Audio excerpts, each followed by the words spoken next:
আমি তো এবারেই আসার কথা ছিল না, যাই হোক এবার চলে এসেছি। কিন্তু আগামীবার যদি হাপানিয়াতে এই বইমেলা হয়, আমি বই নিয়ে হাপানিয়ায় আসবো না। নমস্কার, আপনাদের সবাইকে দ্য সোশ্যাল বাংলা চ্যানেলের পর্দায় সুস্বাগতম জানাই। আমি স্যাম। আমরা এই মুহূর্তে আছি আগরতলা হাপানিয়া স্থিত মেলা প্রাঙ্গণে, যেখানে ৪৪তম বইমেলা উদযাপিত হচ্ছে এবং আজকে এর শেষ দিন। এই শেষ লগ্নে আমরা এখানে যে বিভিন্ন অনুষ্ঠান চলছে, পাশাপাশি যে জনসমাগম হয়েছে এবং এই স্টলগুলি নিয়ে যারা পাবলিশাররা এসেছেন, আমরা তাদের সঙ্গে একটু কথা বলবো এবং এই বইমেলা নিয়ে একটি পর্যালোচনা, একটি তথ্য আপনাদের সামনে তুলে ধরবো। আমরা জানার চেষ্টা করব যে কতটুকু এই বইমেলা সফলতা অর্জন করেছে। তো চলুন আমার সাথে, আমরা যাচ্ছি একটি একটি করে স্টলে। কবিতা প্রকাশনী একটি স্টলে। তো এখানে আমরা কথা বলে জানার চেষ্টা করব যে ওদের কিরকম সেলস হয়েছে আর কিরকম লোক সমাগম হয়েছে, ওদের যে অভিজ্ঞতা সেটা আমরা ওদের থেকে জানার চেষ্টা করব। আসুন আমার সাথে।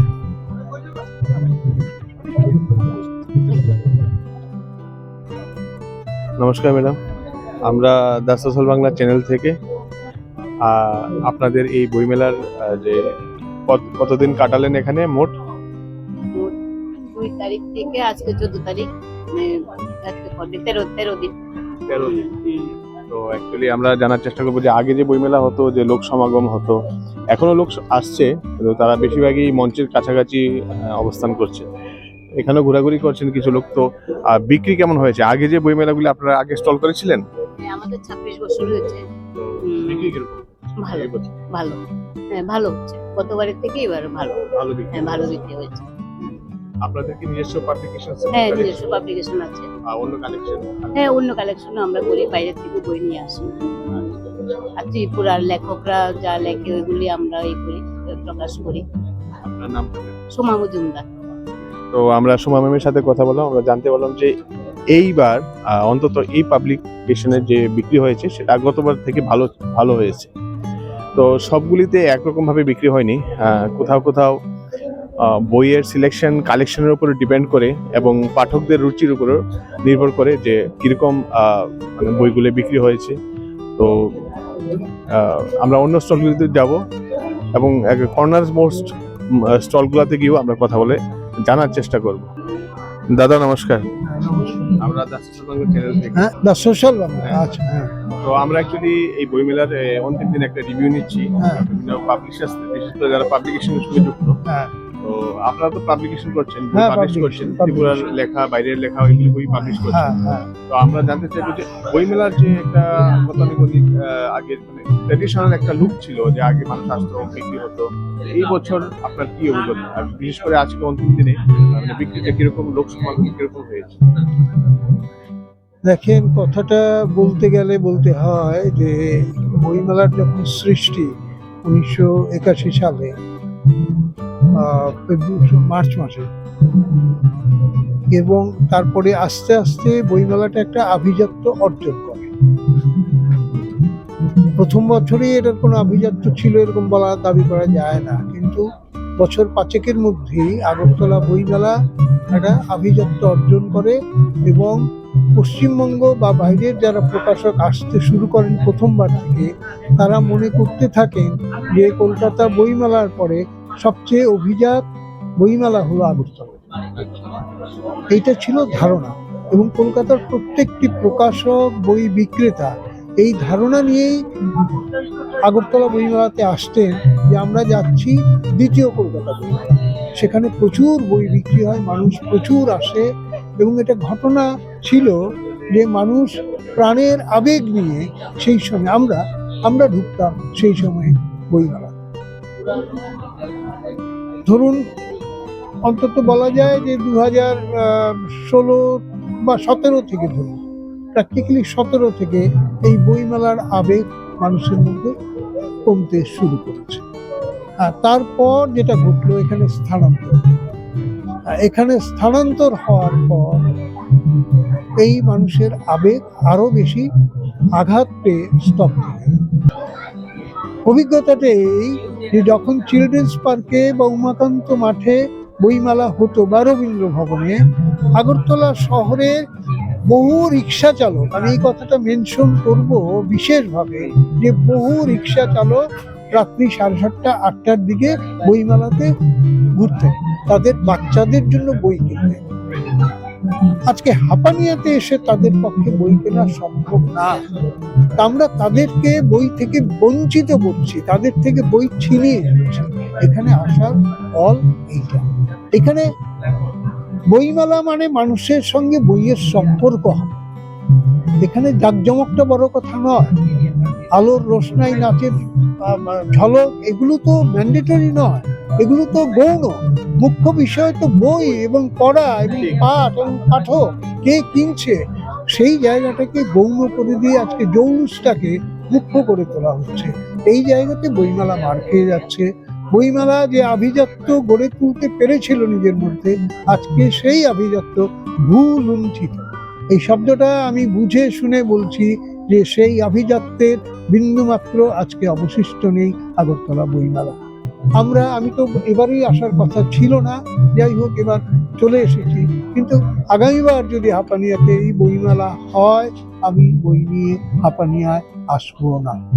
যে স্টলটির সামনে আছি এটি ত্রিপুরা সরকারের অধীনস্থ একটি স্টল, সেটি directorate of Kokborok and other minority languages. তো এডুকেশন ডিপার্টমেন্টের এই স্টলটা এখানে ককবরক ভাষাকে প্রচার করার জন্য বা প্রসার করার জন্য, ককবরক ভাষা যাতে মানুষ সহজে শিখতে পারে, এখানে অনেক বই ককবরক ভাষার উপর পাবলিকেশন হয়েছে। আপনারা জানেন যে আমরা সোশ্যাল বাংলা, আমরা সবসময় সরকারের যে ভালো কাজগুলি সেগুলো আপনাদের সামনে তুলে ধরে। এটা একটা ভালো উদ্যোগ, কারণ এই দুই ভাষাভাষীর এই ছোট রাজ্য ত্রিপুরা, দুই কমিউনিটির মধ্যে মিল বন্ধনের জন্য একে অপরের কালচার, ভাষা শেখাটা খুবই গুরুত্বপূর্ণ।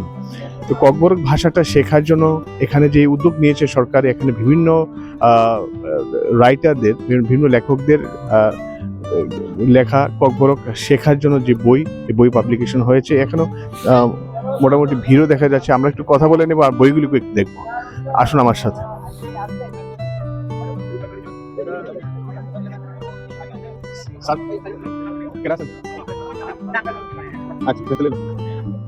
নমস্কার, আমরা দ্য সোশ্যাল বাংলা চ্যানেল থেকে আমি স্যাম আপনাদেরকে সুস্বাগত জানাই।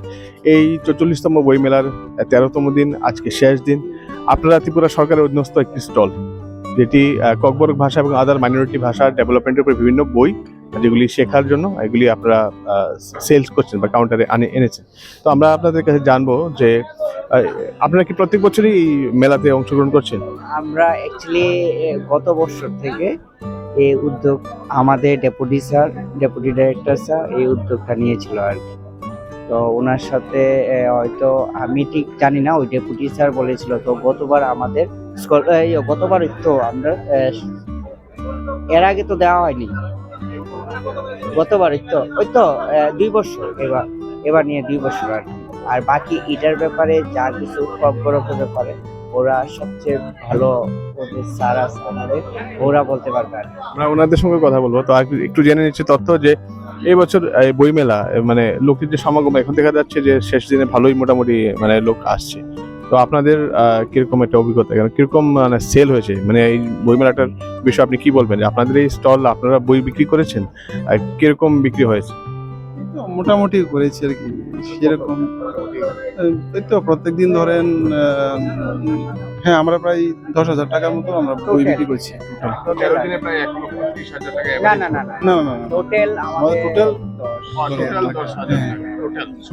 সব মিলে 2 তারিখ থেকে 14 তারিখ পর্যন্ত আর কি। এখনো আজকেও বিক্রি হচ্ছে। সেটা তো একটা সিলেকশন অফ বুকস, সবগুলি একই টপিকসের উপর। তো যেহেতু সবগুলো একই ধরনের বই, যারা ভাষা শিখতে চায় তারাই শুধুমাত্র আসবে।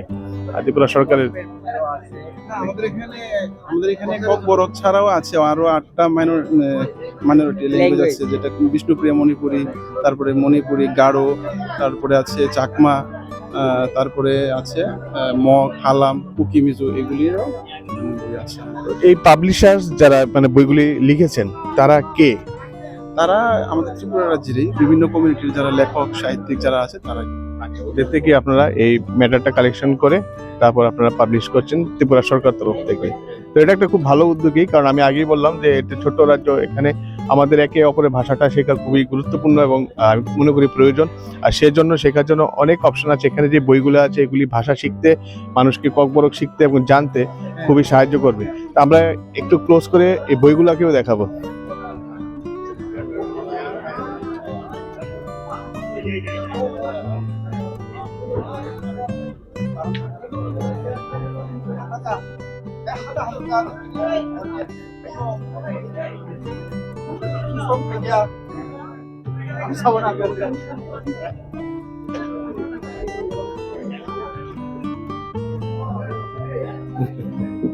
তো সহজভাবে ককবরক ভাষাটা প্রাথমিক পর্যায়ে শেখার জন্য কোন বইটাকে আপনারা রেকমেন্ড করেন?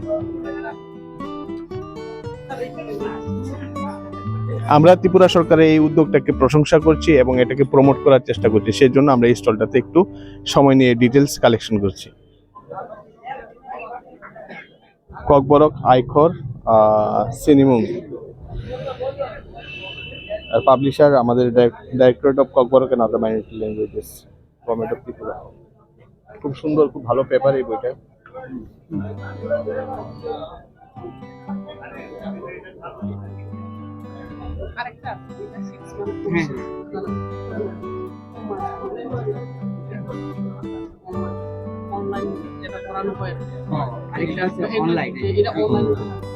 তো এটাতে বেসিক্যালি যে অক্ষরগুলো আছে সেই অক্ষরগুলার উচ্চারণ সহ দেওয়া হয়েছে। হ্যাঁ, বেসিকটা দেওয়া হয়েছে। অনলাইন কোর্সের জন্য আছে। আচ্ছা আচ্ছা, তো এখান থেকে এই বইটা থেকে অন্তত অক্ষরগুলাকে অক্ষর জ্ঞানটা হয়ে যাবে। খুব সুন্দর এবং ছবি সহ, যেরকম আমরা স্ট্যান্ডার্ড বইগুলো আসে ইংরেজি বাংলায় ককবরক, এরকম বই দেখে আমি মনটা খুব মানে ভালো লাগছে, খুশি হচ্ছি যে কিছু একটা হচ্ছে।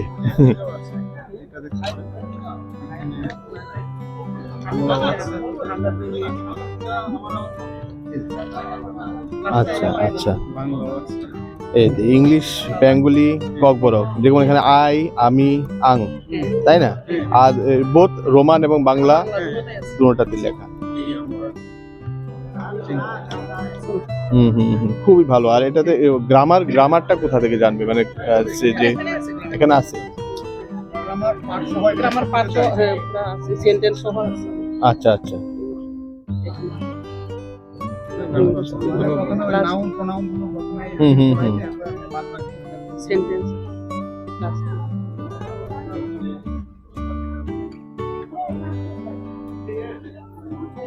এটা ওয়ার্ড স্টক সব। হ্যাঁ, আর এই বইটা আমরা কিন্তু কোনো প্রাইভেট পাবলিকেশনকে আমরা প্রমোট করিনি। আমরা ত্রিপুরা সরকারের এই উদ্যোগটাকে আর ত্রিপুরা সরকারের পাবলিশ এই বইগুলোকে আমরা প্রমোট করার চেষ্টা করছি আমাদের চ্যানেলের মাধ্যমে, দর্শকদের উদ্দেশ্যে বলছি। তো এখানেও কিছু বই আছে, অনলাইন ককবরক লার্নিং কোর্স। তো এই বইটা মোটামুটি রোমান ভাষায় আছে। এটাতেও গ্রামারটা আছে, সেন্টেন্স স্ট্রাকচার গুলো আছে। তারপর অনলাইনে ক্লাসও হয়, ম্যাডাম তারই ক্লাসটা হয়, ভিডিও কনফারেন্স। আচ্ছা আচ্ছা আচ্ছা আচ্ছা আচ্ছা আচ্ছা আচ্ছা। তো এই বিষয়ে আপনি আমাদের একটু আরো ডিটেলস বলেন। আমরা তো বইগুলো দেখলাম খুবই ভালো এবং বিভিন্ন স্টোরি বুকসও আছে পাশাপাশি, মানে ভাষাটাকে আরো বেশি মানে রপ্ত করার জন্য। যদি পাশাপাশি এগুলি বেসিক বইগুলি পড়ার পর যদি কেউ স্টোরি বইগুলোও পড়ে, মোটামুটি কালেকশন 8টা। আচ্ছা ম্যাম, যারা ভাষাটা শিখতে চায় ককবরক, মনে করেন কোনো অন্য ভাষী বা বাংলা ভাষী, তাহলে তারা মানে এই অফলাইনে কি কি কোর্স পাচ্ছে এবং অনলাইন কি কিভাবে শেখাচ্ছে সেটা বলুন। অফলাইনে যেগুলি বই দেখানো হয়েছে তো সেগুলি আমরা শেখানো হয়, আর অনলাইনে এখন যেগুলি দেখা হয়েছে সেগুলি এই বইটা অনলাইনে করানো, এইটা অনলাইন। আর অফলাইনে এইগুলি কি মানে সিস্টেমটা কিভাবে, মানে প্রসেসটা কিভাবে সেটা আমরা কি জানি, ওই টাইমে ক্লাস করানো হয়। অ্যাপ্লাই কিভাবে করব, এটা নতুন স্টুডেন্ট এটা আমরা অ্যাডভার্টাইজ দেওয়া হয়। আচ্ছা, এরপরে এটা ফিল আপ করা হয় এইভাবে। তাহলে উনি কি করতে পারেন, অনলাইনে ক্লাসটা নিতে পারেন। আর যদি কেউ মনে করেন মানে সন্ধ্যার সময় অফিস আওয়ারের পরে কেউ যদি মানে অফলাইনে শিখতে চায়, তাহলে সে ককবরক একটা লার্নিং, শিশু বিহারে ককবরক লার্নিং সেন্টার রয়েছে, ওটা অফলাইনে করানো হয়। এবং ওইখানে প্রায় এই বছর 49 জনের মতন মানে লার্নার ওইখানে ককবরক কোর্সটা নিচ্ছে। অফলাইনের কোর্সটা। আর অনলাইন কোর্সটা আগে এটা শেষ হয়ে গেছে এবং নেক্সট বছর অনলাইন কোর্সটাও চালু হয়ে যাবে। মানে এটা অলরেডি হয়ে গেছে, মানে এই বছরেরটা এটা শেষ, আগামী বছর আবার এটা অনলাইনটা হবে, এখন অফলাইনটা চলছে। পাশাপাশি আরো 7টা ভাষা রয়েছে, মোট 8টি জনজাতি ভাষা আপনারা করছেন। তো স্পেশালি আমি বলবো যারাই এই ভাষা শিখতে চাও, এই ভাষা শেখাটা খুবই মানে একটা, আমি বলবো মাল্টি ল্যাঙ্গুয়েস্টিক হওয়াটা খুবই একটা মানে ভালো ব্যাপার। আর এটা হচ্ছে নেটিভ ভাষা, এটাকে যদি আমরা শিখতে পারি, রপ্ত করতে পারি, তাহলে মানুষদের সঙ্গে আমাদের মিলতে মিশতে, কথা বলতে এবং রিলেশন তৈরি করতে খুব ভালো হবে। তো এই যে সরকারি উদ্যোগে এই বইগুলা এবং এই কোর্সগুলোর কথা বললেন, যারা শিখতে চাও তাহলে তারা অবশ্যই directorate of Kokborok and other minority language সঙ্গে যোগাযোগ করতে পারো। আমাদের মেইন অফিস হচ্ছে অফিস লাইন শিক্ষা ভবনে। তো এই ছিল আমাদের এই স্টলটার উপরে এই প্রতিবেদনটা। আমরা অন্য স্টলগুলোতেও যাচ্ছি এবার। সবাইকে ধন্যবাদ স্যার। আমরা বাংলা একাডেমি আগরতলার সামনে আছি এবং আমরা বাংলা একাডেমি আগরতলার এই স্টলে যারা আছেন ওনাদের সঙ্গে কথা বলে নেব। আর স্যার নমস্কার, আমরা দা সোশ্যাল বাংলা চ্যানেল থেকে আমরা জানতে চাইবো যে আপনাদের এই গত 13 দিন ধরে এই স্টলে আছেন, তো আপনাদের এই বইমেলা আপনারা কি পাবলিকেশন নাকি আপনারা? আমরা এমনিতেই লিটারেরি সংস্থা, আবার আমরা আজকে গত 3 বছর পর্যন্ত আমরা পাবলিশিংও করছি। আমরা ছোট পরিসরে আমাদের নিজেদের বইগুলো আমরা করছি এবং এই বছর সবচেয়ে আনন্দের খবর, আমি গত বছর ধ্রুপদী ভাষা প্রমাণ করার জন্য, বাংলা ভাষাকে যে ধ্রুপদী ভাষার মর্যাদা দেওয়ার জন্য প্রমাণ করার জন্য আমি বইটা লিখেছিলাম। এই বইটা বাংলা একাডেমি থেকে বেরিয়েছিল। অত্যন্ত ধন্যবাদ, আমরা কৃতজ্ঞ। আমাদের ত্রিপুরা সরকার আমাদেরকে এবার এই বইটির জন্য শ্রেষ্ঠ প্রকাশনা পুরস্কার দিয়েছে এবং এই বইটির শ্রেষ্ঠ লেখক হিসাবে আমাকে ত্রিপুরা গভর্নমেন্ট পুরস্কৃত করেছে। এটা ত্রিপুরা সরকারের একটা খুব ভালো উদ্যোগ যে পাবলিশারদের বা লেখকদের উৎসাহিত করা, তাদেরকে সম্মান করা, এটা খুব ভালো উদ্যোগ। তাতে কি হবে যে লেখার মানটাও আরো বাড়বে, মোরালও ডেভেলপমেন্ট হবে, অনুপ্রাণিত হবে। এই বইটি গত বছর এই বইটি বেস্ট সেলার হয়েছিল বইমেলাতে এই বইটা। তো এই বছর আপনাদের যেহেতু একটি মানে বলবো যে সিলেক্টিভ বইয়ের কালেকশন, তাই তো? এবং আমরা নিজেদের তো অন্য যে স্টলগুলো আছে কমার্শিয়াল, ওরা তো বিভিন্ন রাইটার, বিভিন্ন স্কুল একাডেমিক বুকস কালেকশনও আছে, ওদের সঙ্গে আপনাদের সেলসের কোনো তুলনা হয় না। তবু আপনারা কি বলবেন যে এই বইমেলাতে আপনারা অংশগ্রহণ করে আপনাদের কিরকম অভিজ্ঞতা? আমাদের খুব ভালো লাগছে, বিশেষ করে মানে সমস্ত সবার সঙ্গে দেখা হচ্ছে, লেখক, প্রকাশক এবং বিভিন্ন ক্রেতা সবার সঙ্গে দেখা হচ্ছে, একটা মিল হচ্ছে এবং আমরা বুঝতে পারছি কি ধরনের বই লোকরা চাইছেন। আমরা চিন্তা করছি ওই ধরনের বই প্রকাশ আমরা করব। বাংলা ভাষায় শ্রেষ্ঠ প্রকাশনা বাংলা একাডেমির সম্মাননাটা পেয়েছে। হ্যাঁ, আমি বাংলা একাডেমির সেক্রেটারি, বাংলা একাডেমির সেক্রেটারি এবং এই বইটাও বাংলা একাডেমি থেকে বেরিয়েছে, এই জন্য বাংলা একাডেমিকেও পুরস্কৃত করেছে আর আমাকে লেখক হিসেবে আমাকে পুরস্কৃত করেছে। তাহলে ওভারঅল আপনি বলবেন যে মেলায় খুব ভালো অভিজ্ঞতা, অসম্ভব ভালো, খুব ভালো। দিনের রিভিউ সেটা। ধন্যবাদ। তো এই ছিল ত্রিপুরার এই একটি বাংলা প্রকাশন। আর এখানে আমরা কথা বলেছি, আমরা দেখেছি যে ওদের যে মানে বইমেলা নিয়ে ওদের মতামত, ওনারা বলছেন যে বইমেলা খুবই সাকসেস। কেউ বলছেন সাকসেস হয়নি, কেউ বলছে সাকসেস হয়েছে। আসলে পাঠকদের রুচি বদলিয়েছে, সেই ব্যাপারটা এখানে একটু লক্ষ্য করার বিষয়। আর লক্ষ্য থেকে উপলক্ষের কথা যেটা বলা হয়েছে যে গান বাজনা অনুষ্ঠান, অ্যাকচুয়ালি এখানে যারা দর্শকরা আসে তাদেরকে এন্টারটেইন করার জন্য বইমেলার পাশে একটু গিয়ে বসে একটু মানে রিক্রিয়েশনের জন্য, ওটা বেসিক্যালি মুখ্য উদ্দেশ্য না। আর সাথে আজ এখন আছেন অমিত আচার্যজি, আমার খুব প্রিয়, খুব ভালো লেখক, কম্পোজার, সিঙ্গার এবং মিউজিশিয়ান। মানে ওনার মধ্যে মানে প্রতিভার একটি ভান্ডার বলতে গেলে। তো ওনার থেকে জানবো, উনি খুব ইন্টেলেকচুয়াল এবং সাহিত্য পড়াশোনা নিয়ে থাকেন, আর্ট কালচার মিউজিক নিয়ে থাকেন। এই বছরের এই বইমেলা, এটা নিয়ে অনেক বিতর্ক ছিল। কেউ বলছে বইমেলা সফল হয়েছে, কেউ বলছে লক্ষ্য থেকে উপলক্ষ বড় হয়ে গেছে। আপনার কি মতামত, কি রিভিউ দেবেন এই বইমেলাটাকে? আগে যেগুলো বলেছ এগুলো সম্পর্কে আমি কিছু বলবো না। তো আমার ব্যক্তিগত মতামত হচ্ছে আগরতলার বইমেলাটা আগরতলা শহরে হলেই ভালো, কারণ যারা পাঠক বা বই লিখেন, কবিতা গল্প, তারা আমার মনে হয় শহর কেন্দ্রিকই বেশি, আর শহরের মাঝামাঝি হলে বিক্রিটাও বেশি হতো। তো সব মিলিয়ে তো ঠিকই আছে, তবুও আমাদের ইচ্ছেটা আগরতলা শহরে হলেই ভালো আর কি বইমেলাটা। সেই বইমেলাটাকে আবারও শহরমুখী করার জন্য, কারণ এটা মেলা প্রাঙ্গণ, শহর থেকে লোকেরা এখানে অনেক সময় আসতে, পাশাপাশি অন্য মেলাও চলছে, তো এটা একটা ডিস্ট্রাকশন। বইমেলাটা মানে ডিস্ট্রাক্ট হয়ে অন্য মেলাতে মানুষ যেতে দেখা যাচ্ছে। তো ঠিক আছে, এটা একটা রিজন হতে পারে যে বইমেলাতে, কিন্তু এই শেষ দিনে কিন্তু ক্রাউড গ্যাদারিং মোটামুটি আছে। ভালোই আছে। অন্যান্য দিনে আমরা যখন এসেছি প্রায় খালি ছিল, এরকম দেখেছি আমরা খালি ছিল, বিশেষ করে সকাল দুপুর এই সময়টায় যখন স্টলগুলি ওপেন হয়ে ওই সময়টাতে এগুলি খালি ছিল। তো ওভারঅল অমিতাকে ধন্যবাদ। আমাদের ভালো থাকবে, এবং যারা তোমাদের এই চ্যানেলকে দেখছেন সবাইকে অনেক অনেক শুভেচ্ছা জানাই আজকের এই মকর সংক্রান্তির দিনে। সবাই ভালো থাকবেন, সুস্থ থাকবেন এবং সঙ্গীতে থাকবেন। যেহেতু আমি এই ট্র্যাকে আছি তাই বলছি গানে থাকবেন সবাই। ধন্যবাদ সবাইকে। তো এই ছিল 44তম বইমেলার শেষ লগ্নটি। আমরা একটি রিভিউ নিয়েছি। আমরা দেখেছি যে মানুষ এখানে বই যারা কেনাকাটি করছেন এবং যারা পাবলিশার্স আছেন ওদের সঙ্গে আমরা কথা বলেছি। তো অনেকের মতামত যে বইমেলাটা শহর কেন্দ্রিক হলেই সবার জন্য সুবিধে হতো এবং বিক্রি বেশি হতো, যেহেতু তারা শহরের যে যারা আছেন বা শহরের যে কমিউনিকেশনের যে সুবিধা আছে হাপানিয়া থেকে, মানে শহরের উত্তর দিক থেকে, শহরের পূর্ব দিক থেকে যারা আছেন, খয়েরপুর সাইড থেকে, ওদিক থেকে হাপানিয়াটা অনেকটা ডিস্টেন্স হয়ে যায়। যদি এটা শহর কেন্দ্রীয় কোথাও হতো তাহলে সব দিক থেকে মানুষেরা বইমেলাটাকে আগের মতো, যেটা আগের রবীন্দ্রভবনে হতো, যেটা উমাকান্ত মাঠে হতো, সেটাই অনেকের মতামত ছিল। আমি সব তো এখানে দেখাইনি, তো মানুষের এই অভিমতটাকে আমরা ত্রিপুরা সরকারের সামনে তুলে ধরছি যে মানুষ চাইছে, অনেকে চাইছেন, পাবলিশাররাও চাইছেন যে মেলাটা যদি শহরে হয়, বই মেলাটা অন্তত গুরুত্বপূর্ণ মেলা, খুব ভালো হতো।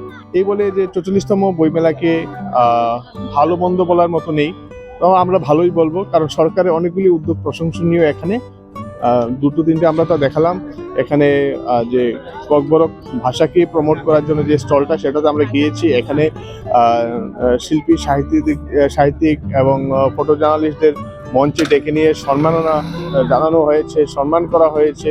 তো এগুলি আমরা দেখেছি।